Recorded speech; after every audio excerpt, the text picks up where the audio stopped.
할렐루야. 할렐루야. 일부에 오신 여러분을 주의 이름으로 환영하고 축복합니다. 오늘 말씀의 제목은 은혜의 공동체란 제목으로 말씀을 나누고 합니다. 인간은 사회적 동물입니다. 하나님은 창조 때부터 인간을 둘 이상을 만들어 놓으셨습니다. 아담을 혼자 만들어 놓을 때 아담이 독차는 것이 좋지 않아 보였다고 해서 이브를 만드셨습니다. 그래서 이렇게 인간은 사회를 떠나서 살 수가 없는데 우리나라는 지금 서로 다른 여러 가지 현상이 존재하고 있는 것이 사실입니다. 첫째는 우리나라가 세계에서 최고로 빨리 단독 세대가 많아지는 나라가 됐습니다. 통계청 발표에 따르면 작년 2024년 말 우리나라 가구 수는 24만 2,664세대라고 그럽니다. 그런데 그중에 약 804만 가구, 전체의 36% 이상이 1인 가구였다고 그럽니다. 역사적 최대치입니다. 물론 노인 인구가 증가되고 노인 혼자 시골 사는 분이 많기 때문에 그럴 수도 있지만 더 중요한 것은 결혼하지 않고 사는 홀로 있는 가구가 많아졌다는 뜻도 됩니다. 두 번째는 가족 대신에 반려동물과 가족을 만드는 가구가 많아졌다는 겁니다. 혼자 사는 건 외로우니까 가족을 만들어 살고 싶은데 가족을 만들기 너무 힘들고 어려워지니까 그래서 반려동물을 키우면서 가족을 만든다고 그럽니다. 2023년 역사상 유아용 유모차보다 애견용 유모차가 더 팔린 역사적인 한 해였다고 그럽니다. 이상하지 않나요, 여러분? 세 번째는 사회를 떠나 가족을 떠나 살 수 없어서 외로우니까 점점 현대 들어오면서 여러 가지 수많은 공동체와 엮여 살게 된다는 겁니다. 요즘 이 사회를 초연결 사회라고 그럽니다. 그러니까 사물, 인터넷, 사람 전체가 다 엮여져 있는, 연결되어 있는 그런 사회라고 그럽니다. 아마 여러분 인스타그램, 페이스, 그 다음에 단톡 등을 보면 아마 적어도 10개 이상의 공동체가 연결되어 있을 겁니다. 학교 관계, 지역 관계, 취미 관계, 교회 관계, 취미도 이 취미 저 취미 다 아마 연결되어 있을 겁니다. 어느 날 하도 단톡이 울려서 너무너무 단톡이 울려서 아주 전 단톡을 그냥 소리를 죽여놓아 버렸어요. 이게 별의별 데서 나와요. 학교에서도 막 수없이 오니까 아주 끊어버렸어요. 아주 어느 때는 너무너무 조용히 살고 싶어서 기하급수적으로 많아진 이 어떤 공동체가 싫어서 끊어버릴 때가 많아요. 여러분 이런 사회에서 교회 공동체 또한 세상이 필요 없는 공동체를 만들어내는 것이 되겠습니까? 오늘 성경은 우리가 추구해야 될 공동체 모습을 설명해 주고 있습니다. 영적인 공동체예요. 은혜 공동체입니다. 저는 이 말씀을 함께 나누며 앞으로 우리가 또 지금 우리가 해야 할 공동체는 어떤 공동체가 될는지 말씀의 은혜를 함께 나눠보고자 합니다. 첫째는 오늘 본문에 보시면 서로 돌아보라 그랬습니다. 서로 돌아보는 공동체입니다. 여러분 서로라는 말은 상대방이 이미 전제되어 있다는 단어예요. 혼자는 서로가 아니에요. 서로란 말은 나와 다른 사람이 있다는 전제하에 쓰는 단어입니다. 워낙 우리나라는 독자 생존 경쟁에 살다 보니 서로란 나라가 낯설어졌어요. 그런데 공동체란 말은 뭡니까? 상대방이 있다는 것 전제하에 내가 있는 거예요. 여러분 우리 인생을 다이나믹하게 만드는 것 중에 하나가 뭡니까? 누군가를 바라보고 그 사람을 위해 내가 할 일이 있다는 것, 내 힘이 나는 일이에요. 사랑하는 그 사람을 위해 내가 할 수 있다는 것, 이게 서로란 단어예요. 여러분, 누가 교회 존재에 대해서 이런 아름다운 표현을 쓴 걸 보았습니다만, 여러분, 교회는 결혼하지 않은 사람은 있을지언정 혼자인 사람은 없는 곳이어야 됩니다 라고 그랬어요. 맞잖아요. 결혼하지 않은 사람이 있을 수 있어요. 노총각이고 노처녀도 있을 수 있어요. 그러나 혼자 있는 사람은 없어야 된다. 맞는 얘기라고 생각을 합니다. 이렇게 서로 돌아보는 게 공동체예요. 요즘 시골에는 이미 이 공동체를 다 운영하고 있어요. 시골은 보통 나이가 다 80이 넘으신 노인분들이 살고 계세요. 90 넘은 분들이 많이 계세요. 이분들이 자녀들이 서울에 살거나 도시에 살아서 좀 모시고자 하고도요, 안 오신다는 거예요. 수십 년 동안 함께 사는 공동체 떠나기 싫다는 거예요. 이런 겁니다. 자, 잠은 자기 집에서 주무시지만 낮에는 경로당에서 함께 살아요. 점심을 함께 해 먹어요. 뜨거운 여름철에도 경로당에서 시원한 에어컨 틀어놓고 함께 사세요. 누가 하나 오늘 안 왔다 그러면 왜 안 왔는지 찾아갑니다. 그리고 거기 사는 분들은 다 알아요. 왜 저 노인네가 오늘 뭐 하는지 다 알고 있어요. 왜 안 왔냐? 시골 갔다, 도시에 뭐 읍내 갔다, 뭐 아들네 갔다, 딸네 갔다 다 알아요. 어디 아픈 것도 다 알아요. 그러니까 누가 점심에 빠졌어요. 그럼 찾아가요. 식사를 해갖고 찾아가요. 또 누가 좋은 일 있어요? 그럼 다 그 장로당에 모여서 잔치를 합니다. 이게 서로 돌아보는 거예요. 세계에선 여러분, 우리나라 이 경로당을 문화를 연구하기 시작했어요. 야, 저렇게 사는 것도 의미가 있겠구나 연구하는 거예요. 이게 서로 돌아보는 거예요. 여러분이 서로 돌아본다는, NIV 영어 성경에 보면 consider라는 단어를 씁니다. 고려하다 그런 뜻이에요. 깊이 상대방을 고려해 주어라 그런 뜻입니다. 여러분, 사실 우리가 공동체에서 함께 일하며 살면서도 남을 돌아보는 게 피상적일 때가 있어요. 그냥 건성으로 볼 때가 있어요. 누구는 상당히 고독해하고 어려워 있는데 뭐 무슨 일이 별일 없지? 그럼 그냥 지나갈 때가 있어요. 그런데 여러분, 여기 consider, 고려하다, 돌아보라는 말은 그 사람의 마음까지도 만져주란 뜻이에요. 여러분, 지금은 내가 너 상대방을 돌보고 있지만 언젠간 나도 너의 도움을 받을 수 있는 존재라는 걸 인정할 때 서로 돌아볼 수 있는 거예요. 여러분, 에덴 동산에서 하나님이 아벨을 죽인 가인에게 이렇게 질문하십니다. 가인아, 내 아우 아벨은 어디 있느냐 물으세요. 몰라 물으시는 게 아니에요. 다 알고 계세요. 근데 가인의 책임을 물으시는 거예요. 내 아우 아벨이 어디 있느냐 물으십니다. 똑같이 우리에게 물으신다고 생각을 해요. 너와 함께한 공동체 속에 누구는 어디 있느냐, 어떤 상황이냐 물으세요.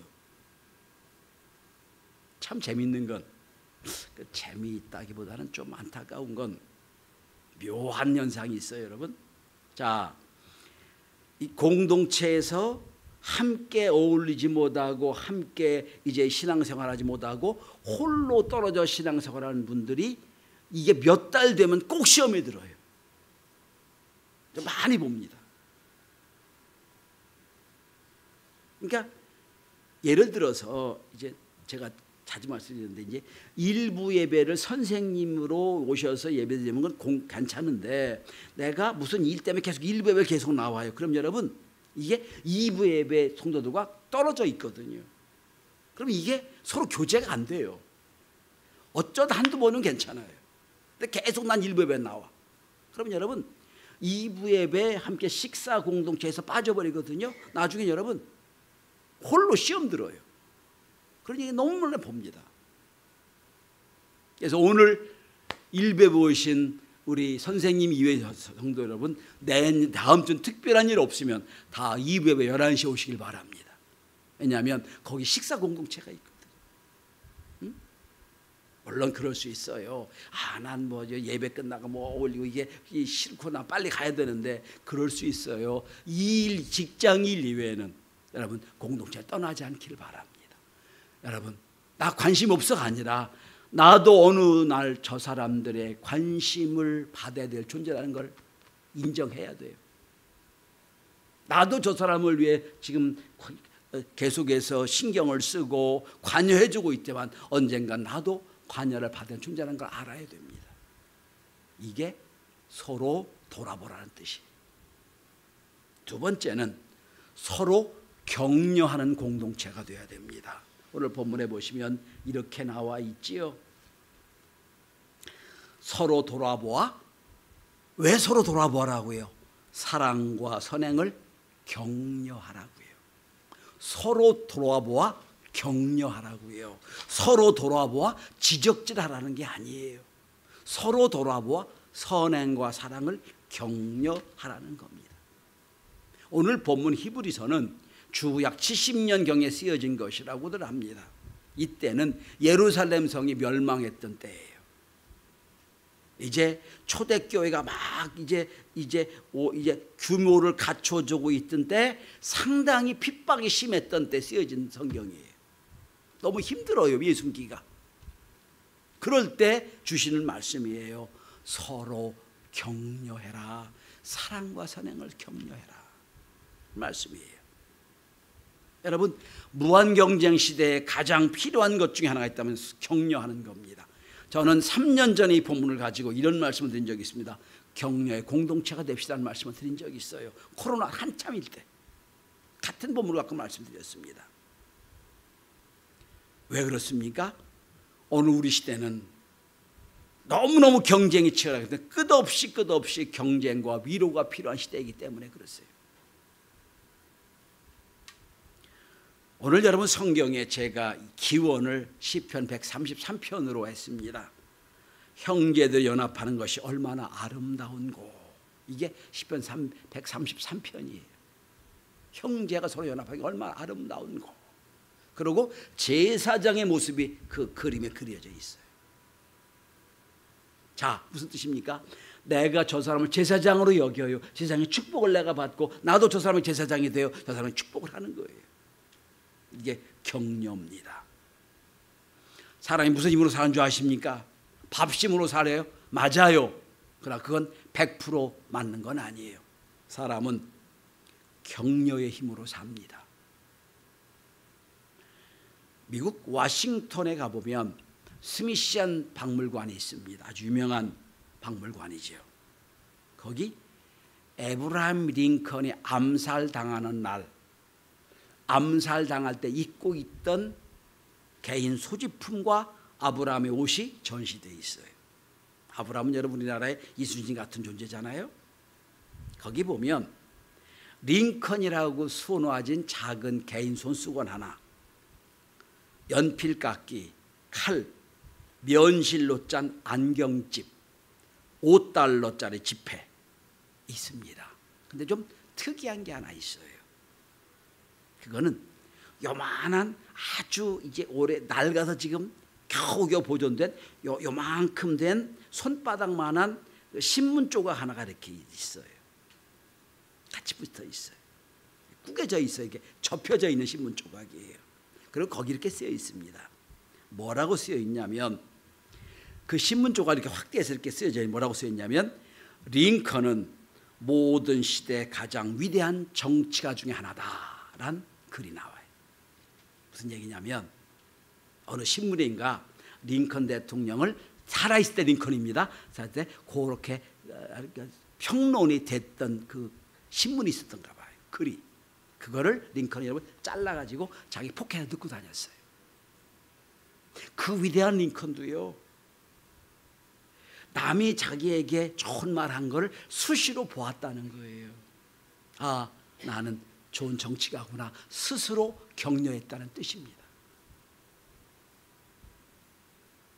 여러분, 인간이 가진 소원 중에 가장 큰 소원 하나 뭔지 아세요? 나는 중요한 사람입니다.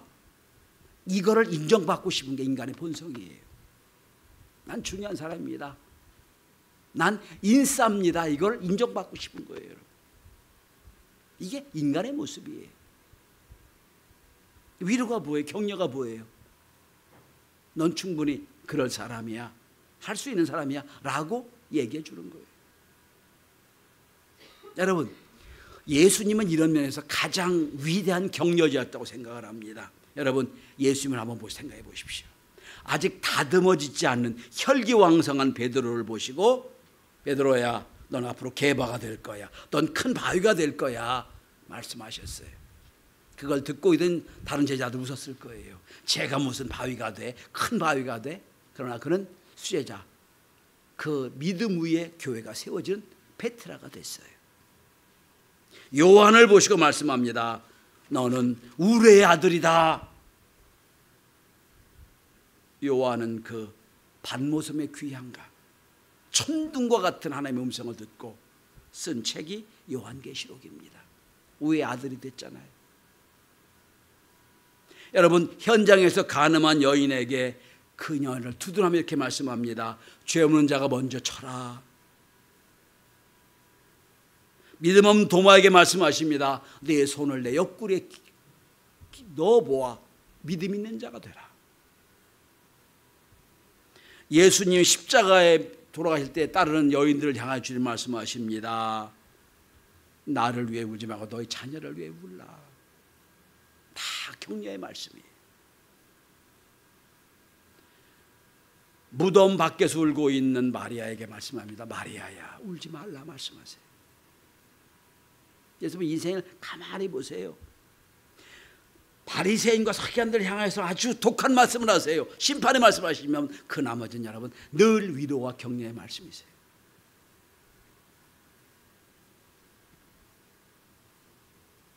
저는 우리 성도들이 속회로 모이고 모일 때 비수 같은 말씀이 그 말이 아니라 늘 품어주고 위로하는 말씀이 있었으면 좋겠어요.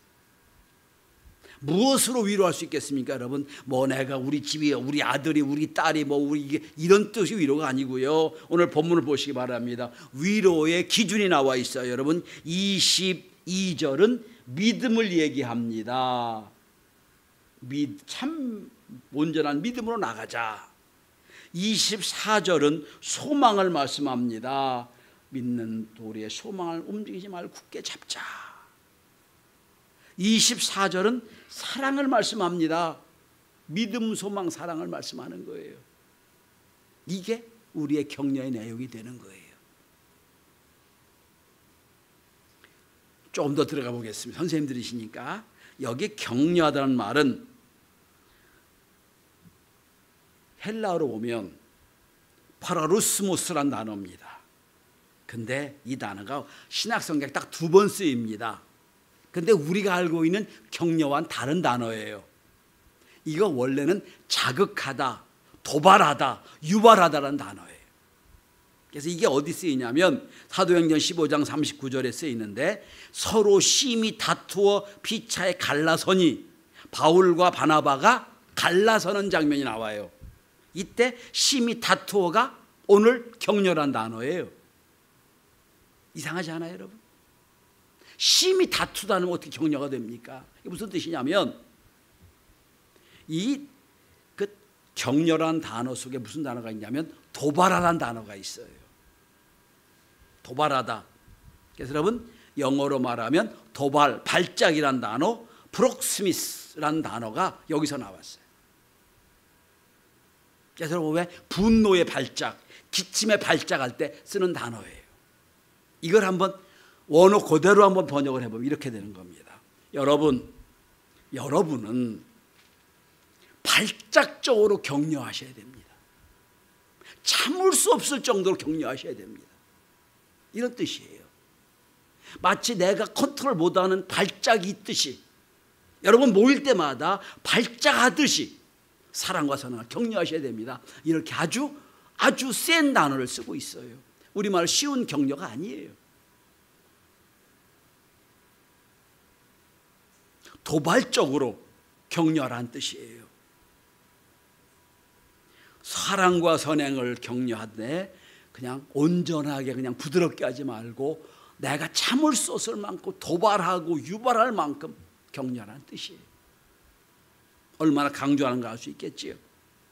그래서 신학자 켄트 휴즈라는 사람은 히브리서 강해를 이렇게 표현하고 있습니다. 복된 은혜의 발작이 필요하다 그랬어요. 은혜를 발작으로 표현했어요.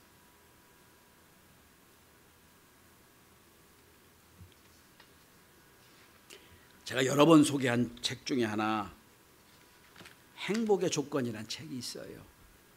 82년간을 횡단으로 연구한 행복학 책입니다. 조지 베일런트 교수가 하버드대 1963년도 졸업한 하버드 졸업생을 중심으로 72년 동안 연구하고 80년 만에 나온 책입니다. 한국에도 나와서 몇 번 소개했지요. 행복은 돈이나 학력이나 IQ 같은 것이 아니다 그랬어요. 그런 7가지를 얘기하는데, 고난에 대처하는 자세, 늘 평생 배우는 자세, 안정적인 결혼 생활, 금연, 그 다음에 금주, 규칙적인 운동, 적당한 체중 유지, 이런 걸 쭉 나열합니다. 그리고 한마디를 덧붙입니다. 이런 조건을 50대 갖추지 않으면 80까지 행복하지 못하다는 얘기를 하면서 이 얘기를 합니다. 그런데 지금 80세가 되면서 행복하다고 느끼는 사람들의 거의 100%는 몇십 년을 함께 우정을 나누는 5명 이상의 친구가 있었다는 얘기입니다. 저는 이게 공동체라고 생각을 해요.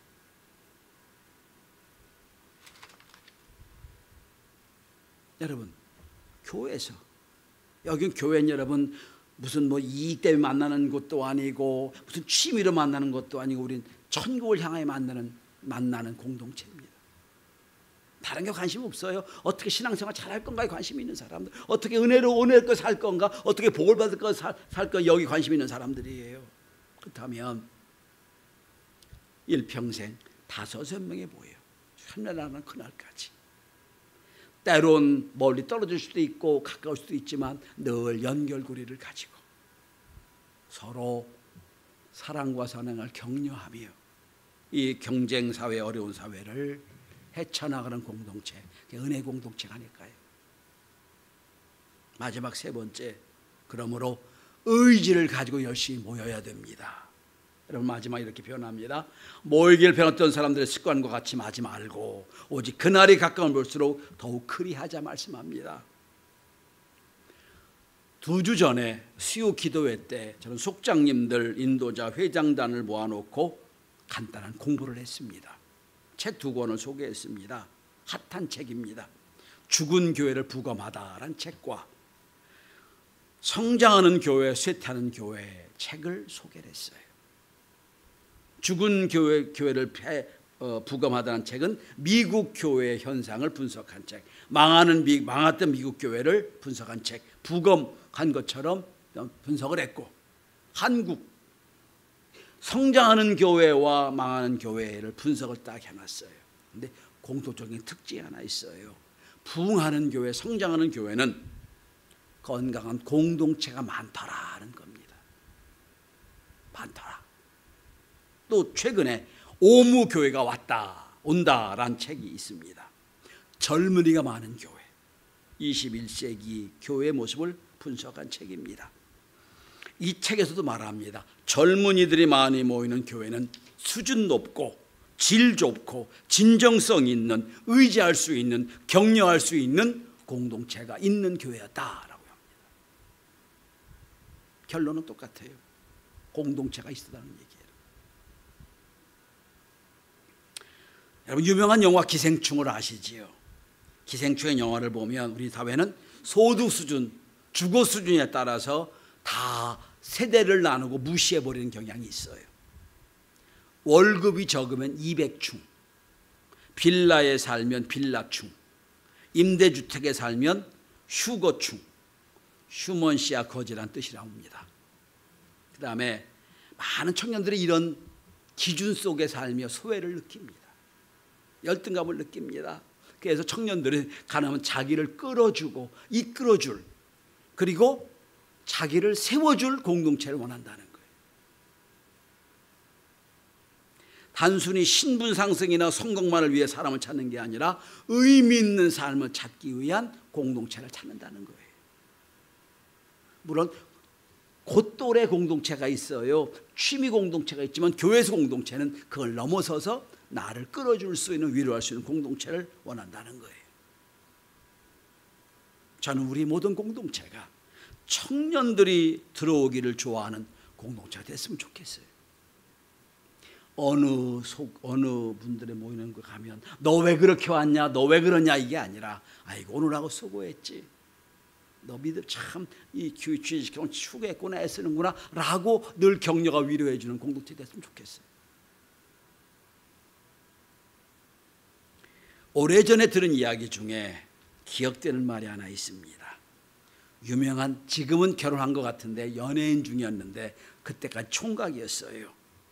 노총각의 아들이었던 유명한 연예인, 남자 연예인이 아버지에게 물었답니다. 아버지, 결혼하면 좋아요? 희상이 뭐라고 대답할지 모르겠어요. 결혼하면 좋아요? 라고 질문했더니 아버지의 대답은 명답이었습니다. 연애는 서로 만나서 좋은 것을 하는 거야. 결혼은 서로 만나 힘든 것을 같이 하는 것이야 라고 했다고 그럽니다.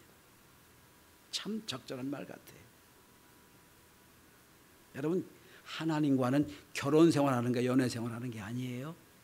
우리 믿음의 공동체는 연애하는 게 아니에요. 결혼 생활하는 거예요. 함께 모여 어려운 일을 함께 하는 거예요. 여러분, 참 연애 공동체가 뭘까요? 매일 만나 좋은 것만 하고 취미생활하는 공동체일까요? 아니라고 생각을 해요.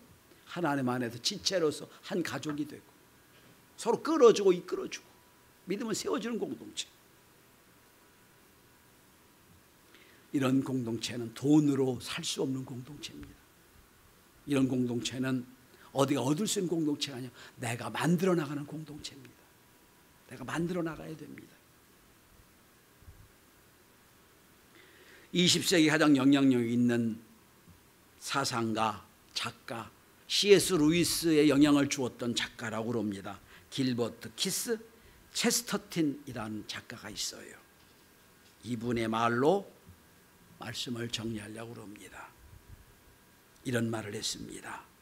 우리는 함께 배를 탔으며 함께 배멀미를 하고 있습니다. 배멀미가 심하다고 배에서 뛰어내리진 마십시오. 그러다 보면 멀미가 가라앉을 것이게 될 거고 우리의 선장이신 주님께서 우리가 원하는 그 항구까지 데려다 주실 겁니다. 그때까지 우리가 할 일은 계속해서 견딜 수 있다고, 갈 수 있다고 격려하고 위로하고 참아내는 겁니다. 이게 공동체예요. 우리 교회가 앞으로 속회뿐 아니라 남선교회 찬양단, 중창단도, 여선교회 중창단도, 그다음 악기팀도 만들어서 여러 공동체를 만들 예정입니다.